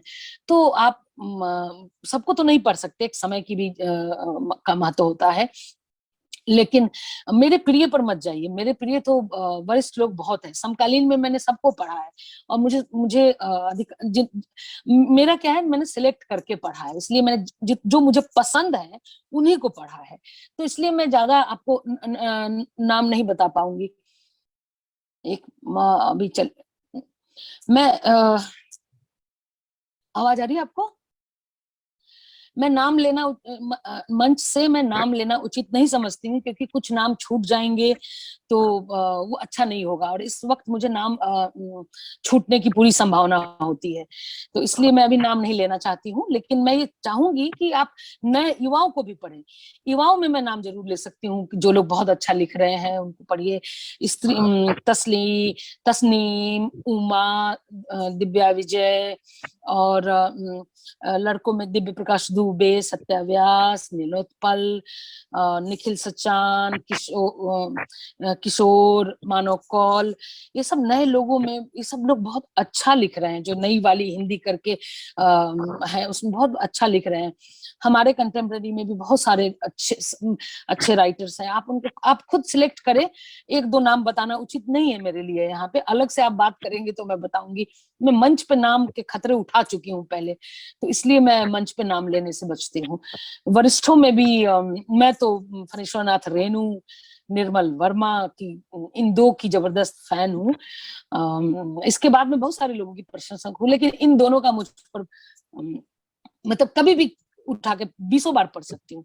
ये दो मेरे सबसे मोस्ट फेवरेट राइटर हैं, फणीश्वरनाथ रेणु और निर्मल वर्मा। जी, अगला क्वेश्चन। मैम तुमने इतना पूछ लिया है कि मैम मेरी जितनी भी जिज्ञासा थी वो अब शांत हो गई है। बिल्कुल, मैं संतुष्ट हूँ आपके सारे जितने भी आपने उत्तर दिए, मेरी जिज्ञासा शांत हो गई। हाँ, तो बस सबकी हो गई होगी।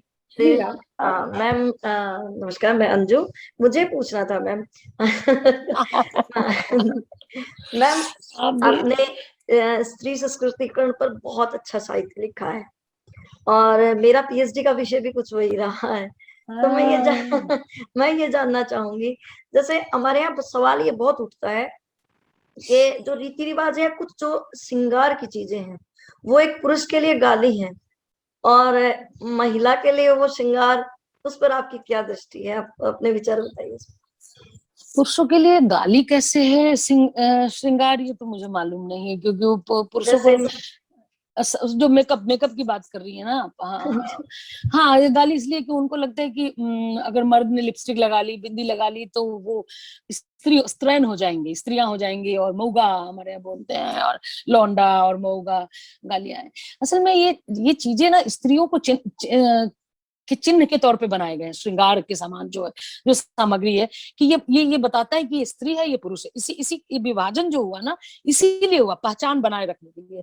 पुरुष ने अपने को अलग रखा क्योंकि उसको अपनी अलग पहचान चाहिए थी, और स्त्रियों को अलग से पहचाना जाए, उनकी अलग पहचान हो, इसलिए श्रृंगार उनके लिए रखा गया।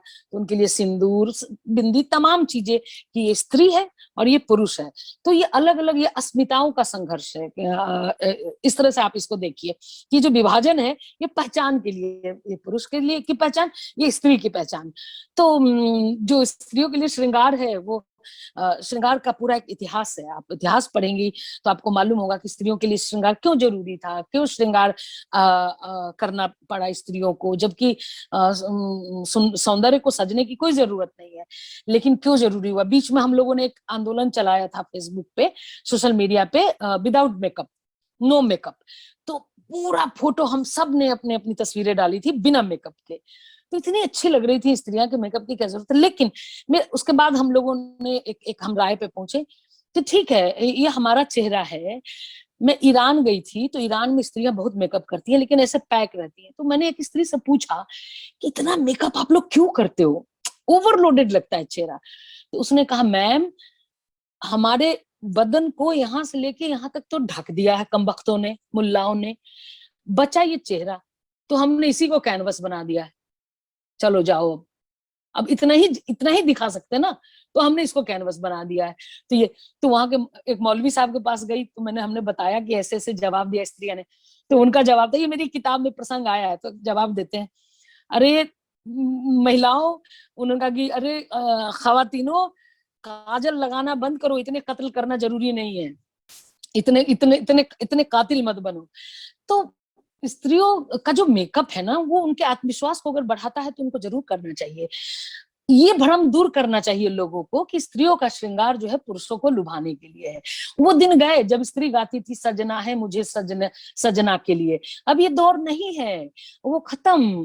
अब स्त्री कहती है कि I lost him but I found me, मैंने उसे खो दिया लेकिन मैंने अपने आप को पा लिया। अब स्त्री क्या है, जैसे मुझे अब आईना मैं देखती हूँ, मेरे हिस्से का आईना कोई पुरुष नहीं देखता है, तो अपने हिस्से का आईना मैं देखती हूँ, तो मैं अपने लिए श्रृंगार करती हूँ ना, क्योंकि सबसे पहले मुझे अपना मुंह देखना होता है, तो मैं अपने लिए सजती हूँ। आज मैं बैठी हूँ बिंदी लगा के, तो मुझे अच्छा लगा, मुझे किसी ने आके ये गाइड नहीं किया कि ऐसे लगाओ, मैं वही करूंगी जो मुझे अच्छा लगता है। इसका मतलब श्रृंगार के मायने बदल गए हैं कि मुझे ऐसे अच्छा लगता है तो मैं करती हूँ, मैं किसी और के लिए नहीं करती हूँ, मैं अपने लिए करती हूँ। अब जैसे ये मैं अपने लिए कर रही हूँ क्योंकि मैंने आईना देखना, मुझे कैमरा देखना था। अब मैं बाहर निकलूंगी तो दुनिया मुझे देखेगी, तब मैं शायद ऐसी नहीं रहूंगी, मैं सबसे पहले ये उतारूंगी, ये फेंकूंगी। अब मैं एकदम सहज सरल होके बाहर जाऊंगी क्योंकि मुझे तुमको नहीं दिखाना। मतलब मुझे अपने को, स्त्री अपने को पुरुषों के लिए काम में बनाने के लिए मेकअप श्रृंगार नहीं करती है।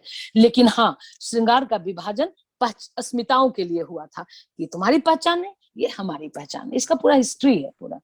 जी हाँ जी, शुक्रिया मैम। अब बाय बाय कर रहे। माफ कीजिएगा, समय की नजाकत को देखते हुए सवालों का क्रम हमें यहीं रोकना पड़ रहा है। जितने भी सवाल हमारे पास आए हैं और जिन्होंने हैंड रेज किया है, मैं उनसे इंसिस्ट करती हूँ कि आप अपने सवाल चैट बॉक्स में डाल दें, मैम को हम वो सारे सवाल मेल कर देंगे। समय हो गया है कार्यक्रम। प्रमीत सिंह जी कुछ कह रहे, पूछना, चलिए पूछ लीजिए चलते चलते, क्या पूछना चाह रहे हैं? शिवम उन्हें अनम्यूट करें। आवाज आ रही है मेरी मैम? अब आ रही है। जी मैम, मैं ये पूछा, आप जहाँ से बिलोंग करती हैं, शायद मैं भी उसी बिहार से और उसी बिहार के मिट्टी सिवान जिले से बिलोंग करता हूँ। तो आपने एक बात बोली जैसे कि जी, कि मतलब बिहार में पेरेंट्स को मनाना अपने आप में बहुत बड़ी चुनौती होती है कि मैं इस पत्रकारिता के फील्ड में जाना चाहता हूँ। जी, तो ऐसी समस्याएं मेरे साथ भी उत्पन्न हुई थी। और मतलब कभी कभी तो ये हो जाता है कि कई लोग जब आते हैं घर पे तो पूछते हैं बेटा क्या करते हो, तो हम बोलते हैं, बड़े प्रेम से बोलते हैं कि अंकल हम जर्नलिज्म कर रहे हैं। तो फिर बोलते हैं, उतना ही प्रेम से वो बोलते हैं कि बेटा जर्नलिज्म कर रहे हो, इसका कोई स्कोप है आगे चलकर? तो कभी कभी होता है कि पापा भी इस पर थोड़ा ये हो जाते हैं। तो लेकिन इस परिस्थिति में अगर आप एक पत्रकार हैं और आपसे कोई पेरेंट्स खुद को सेटिस्फाई करने के लिए अगर ये प्रश्न करता है, तो आप क्या मतलब उनको कैसे मोटिवेट करेंगे कि हाँ, इस क्षेत्र में बहुत सारी अपॉर्चुनिटी है? देखिए, आप तो एक तो उनको अवसरों के बारे में बताइए, दूसरा ये आपकी जिंदगी है, आपका करियर है, आपका फैसला मान्य होना चाहिए, आगे जिंदगी आपको लेकर जानी है, तो इसलिए शुरू में संघर्ष तो करना पड़ेगा। आसानी से नहीं मानते, किसके पेरेंट्स मानते हैं भाई? मानते ही नहीं है, सवाल ही नहीं होता कि जर्नलिज्म को आसानी से एक्सेप्ट कर ले। अगर आप उनके सामने 10 अच्छे उदाहरण रखेंगे, सक्सेस स्टोरी में सबको इंटरेस्ट होता है। आप अपने पेरेंट्स के सामने, जब मैं आई थी तब कोई सक्सेस स्टोरी किसी महिला की नहीं थी, बहुत कम महिलाएं थी जो अंग्रेजी में थी, हिंदी में 2-4 थी, वो भी गुमनाम थी, तो मैं तो नहीं रख पाई, इसलिए मेरा संघर्ष बहुत बड़ा, बहुत दारुण था। आपके समय में बहुत सक्सेस स्टोरीज हैं, आपके सामने एक से एक पत्रकार है देश में, आप 10 नाम रख दीजिए उनके सामने कि ये है 10 सक्सेस स्टोरी, मुझे इनकी तरह बनना है, और आपको उनकी तरह सक्सेस लाकर दिखाना पड़ेगा। जैसे मैंने जब अपने आप को साबित किया, उसके बाद मेरे घर वाले नरम पड़े और उन्होंने मुझे एक्सेप्ट किया और मेरे से संबंध बनाए रखा। अगर मैं फेल हो जाती तो जो हार जाता है, हारे को हरिनाम और कोई नहीं मिलता है। अगर मैं विफल हो जाती तो मेरे साथ कोई खड़ा नहीं होता। मैं सफल हुई, इसलिए मेरे साथ सब खड़े हुए। इसलिए आपको कह रही हूँ कि अगर आप पत्रकारिता में आ रहे हैं तो उनको सक्सेस स्टोरी सुनाकर आप आइए और खुद सक्सेस होकर दिखाइए। फेल होंगे तो उनको बोलने का अवसर मिलेगा और आगे का रास्ता आप बंद कर देंगे दूसरों का। इसलिए आप जज्बा लेकर आइए और एकदम जुनून के साथ काम करिए। पत्रकारिता बिना जुनून के संभव नहीं है। मैम, साथ में मैं ये कहना चाहूंगा कि हर कुरीतियों के पोषकों के पास जो मतलब उदाहरण होते हैं उसकी कमी नहीं होती है। तो अगर इस परिस्थिति से मैं उन्हें भावना से मतलब उन्हें परिचित कराना चाहता हूँ। एग्जाम्पल के तौर पर रवीश कुमार को देता हूँ, अंजना ओम कश्यप को देता हूँ, चित्रा त्रिपाठी को देता हूँ। लेकिन फिर प्रश्न ये उठती है कि बेटा ये जो क्षेत्र है वो स्पेशल अब लड़कियों का फील्ड बन चुका है, अब इसमें से लड़कों को ऐसा नहीं, नहीं, बिल्कुल नहीं, बिल्कुल नहीं, बिल्कुल नहीं, एकदम गलत बात है कि लड़कियों का फील्ड बन चुका है। आपने रवीश कुमार कोई लड़की नहीं है, आप अविसार शर्मा कोई लड़की नहीं है, विनोद दुआ कोई लड़की नहीं है, राजत चंगप्पा कोई लड़की नहीं है, शशि शेखर मिश्रा कोई लड़की नहीं है, अजीत अंजुम कोई लड़की नहीं है, पुण्य प्रसून वाजपेयी कोई लड़की नहीं है। कितने नाम बताऊं आपको? विनोद कापड़ी कोई लड़की नहीं है, आशुतोष कोई लड़की नहीं है। कितने पत्रकारों के, आप संजीव पालीवाल लड़की नहीं है, मतलब कितने पत्रकारों के नाम गिनाऊं आपको जो सक्सेस है इस समय, वो लड़की नहीं है। संदीप चौधरी लड़की नहीं है, मानक गुप्ता लड़की नहीं है, अभिषेक आनंद लड़की नहीं है। कितने सक्सेस नाम गिनाऊं मैं आपको अलग से पूरी लिस्ट दे सकती हूँ। लड़कियों का फील्ड नहीं है। अगर लड़कियां अच्छा करेंगी तो उनको आगे बढ़ाया जाएगा। सारी लड़कियां तो नहीं, आपने तो 2 ही नाम गिनाए लड़कियों के। कहाँ है लड़कियां? अंजना, कितनी लड़कियां हैं? मैं बताऊं, पुरुष ज्यादा है लड़कियों की तुलना में। आपने 2 नाम गिनाए, इससे ज्यादा नाम, पॉपुलर नाम गिना दीजिए आप। 2 और गिना देंगे आप ज्यादा से ज्यादा। कहाँ है पॉपुलर? ज्यादा पॉपुलर लड़के हैं। ये पुरुषों का मीडियम है, ये मेल डोमिनेटिंग मीडिया है। इसमें लड़कियों तभी आगे बढ़ाते हैं जब उन्हें लगता है कि लड़कियां योग्य हैं, लड़कियां कर लेंगी। चुनौती, सबसे अधिक चुनौतियां लड़कियां करती हैं सामना, और पूरा भी करती हैं, सफल भी होती हैं। इसलिए लड़कियों को आगे बढ़ाते हैं। जो लड़कियां चुनौती नहीं लेती वो पीछे रह जाती हैं, डेस्क पे काम करती हैं। हम लोगों ने अपने साथ देखा है, हम लोग रिपोर्टिंग में थे, हमारे साथ की बहुत लड़की डेस्क पर काम करती थी क्योंकि वो फील्ड की चुनौती नहीं झेल सकती थी। मैंने तो आधी रात को पार्लियामेंट कवर किया है, मैं नाइट ड्यूटी किया मैंने 10 साल मैं फील्ड में कई दिन रही हूँ। तो ये चुनौती थी, जो परिवार ने साथ दिया तो आप कर पाए। तो इसमें परिवार का भी सहयोग होता है। इसलिए आप ऐसा मत कहिए कि लड़कियों का है। ये समय उसका है जो जुनून से काम करता है, जो जिसमें चुनौती लेने का मादा है, जिसमें टैलेंट है। टैलेंट भी जरूरी है, बहुत जरूरी है। सबको लगता है सब पत्रकार बन सकते हैं, ऐसा नहीं है। सब पत्रकार बन जाएंगे कोई जरूरी नहीं। बहुत शार्पनेस चाहिए पत्रकारिता के लिए, बहुत शार्पनेस चाहिए। फिर ये प्रश्न हम पर परावर्तित होता है, परावर्तित होकर हम पर ऐसे घूमता है कि इसमें उदाहरण दिया जाता है कि बेटा ये जो तुम्हारा पत्रकारिता, ये जो पत्रकार है तुम्हारे, वो पहले के पत्रकार हैं। अब जो पत्रकारिता है वो पत्रकारिता ना रहकर वो चाटुकारिता बन गई है, और इसमें पत्रकार ना रहकर चाटुकार बन गए हैं। अब ये फील्ड जो है मनोरंजन का फील्ड बन गया है। तो इसमें सारे लोग किसी ऐसे फेस को देखना चाहते हो जो चॉकलेटी हो, ग्लैमरस हो। ऐसा है कि जरूरी नहीं है कि आप एंकर बने। एंकर बनने के लिए चॉकलेटी चेहरा चाहिए होता है। आप रिपोर्टर बने। रिपोर्टर तो देखिए एक से एक लोग हैं। वहां चेहरे की जरूरत नहीं है, वहां शार्पनेस की, माइंड की जरूरत है। वहां आप बोल्डनेस की जरूरत है। वहां आप कैसे रिपोर्टिंग करते हैं, कैसे आप बोल सकते हैं, आप रिपोर्टिंग आपकी कितनी धारदार है। और हर चैनल गोदी मीडिया नहीं है, हर अखबार गोदी मीडिया नहीं है। असल में क्या, आजकल के लड़के पत्रकारिता का मतलब इलेक्ट्रॉनिक मीडिया समझते हैं। आप प्रिंट में जाइए, पत्रिकाओं में जाइए, अखबारों में जाइए। जरूरी है क्या चैनल में जाएंगे? और चैनल में जाइए तो रिपोर्टिंग करिए। सबको एंकर क्यों बनना है? ये मैं बहुत सारी पत्रकारिता विश्वविद्यालयों में पढ़ाने जाती हूँ, जहाँ पत्रकारिता के पाठ्यक्रम में मैं वहां यही बोलती हूँ कि आप सबको क्यों जाना है भाई? एंकर क्यों बनना चाहते हो? रिपोर्टर बनो ना, डेस्क पे काम करो। डेस्क पे एक से एक आप धारदार रिपोर्ट लिख सकते हो। डेस्क पे बैठे हुए लोग ऐसी कॉपी लिखते हैं कि पढ़ के एकदम रोंगटे खड़े हो जाए। आप में अगर योग्यता है, जो योग्यता है उसी के हिसाब से काम करो ना। अपनी लिमिटेशन आप पहचानिए। सबसे पहले आप अपनी लिमिटेशंस पहचानिए। मैं अपनी लिमिटेशन जानती हूँ कि मेरी लिमिट क्या है, तो मैं वो काम नहीं करूंगी जो मेरी लिमिट से बाहर है। अपनी सीमाओं के भीतर रख के सफलता को ढूंढना चाहिए। ठीक है, अपने को पहचानिए पहले और फोकस्ड रहिए। अपने को पहचानना बहुत जरूरी है। मैं कहूं कि मैं विश्व सुंदरी प्रतियोगिता में जाके खड़ी हो जाऊं तो ये मेरी मूर्खता ही होगी। ठीक है, मैं लेखन कर सकती हूँ, उसके अलावा कुछ नहीं कर सकती। तो मुझे अपनी सीमाओं का पता है कि मैं क्या कर सकती हूँ। तो मैं जो कर सकती हूँ मैं वही करूंगी। मुझे चांद सितारे, मैंने पहले ही बताया था आपको कि मतलब मैंने चांद और सितारों की तमन्ना नहीं की थी। ठीक है, तो इसलिए पहले अपने को पहचानिए कि आप चाहते क्या हैं, आप कर क्या सकते हैं, आपकी क्षमता क्या है। ओके, ठीक है। में आज हमने एक ऐसे वक्ता को सुना है जिनका सफर तो एक छोटे से गांव से शुरू हुआ था और आज हिंदी पत्रकारिता और हिंदी साहित्य का एक नामचीन चेहरा है। हमारे कार्यक्रम से जुड़ने के लिए एवं हम सभी के साथ अपना एक प्रेरणादायक जीवन से रूबरू कराने के लिए गीता श्री मैम आपका बहुत बहुत शुक्रिया। आशा है आपके विचार आपकी कहानियों की तरह ही हमारे मन में राज करेंगे। जी ma'am. Bye bye bye. Thank you ma'am. धन्यवाद धन्यवाद।